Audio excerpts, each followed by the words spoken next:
എമ്പതി എന്നതാണ് സ്പിരിച്വാലിറ്റിയുടെ എസൻസ് എന്ന് പറയുന്നത്.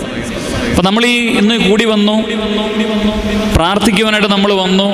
വിശക്കുന്ന ഒരാളെ കാണുമ്പോൾ അവരുടെ ഒപ്പമാകുവാൻ, ബുദ്ധിമുട്ടിലായിരിക്കുന്ന ഒരാളെ ഒന്ന് ആശ്വസിപ്പിക്കുവാൻ, ഒറ്റയ്ക്കായിരിക്കുന്ന ആളെ വല്ലപ്പോഴും ഒന്ന് ചെന്ന് കാണുവാൻ, കിടപ്പിലായി പോയവരുടെ മനുഷ്യരുടെ അരികിൽ ചെന്ന് ഒരു നേരം അവരുടെ അരികിലൊന്നിരിക്കുവാൻ, ഒരു റേഡിയോ വാങ്ങിക്കൊടുക്കുവാൻ, ഇങ്ങനെ വളരെ വ്യത്യസ്തമായി ആത്മീകരായി നമ്മൾ ജീവിക്കുമ്പോൾ നമ്മളുടെ സിമ്പതിയിൽ നിന്ന് എമ്പതിയിലേക്ക് മാറുക എന്നുള്ളത് നമ്മുടെ ജീവിതത്തിൽ വളരെ പ്രാധാന്യമുള്ളൊരു വസ്തുതയാണ്.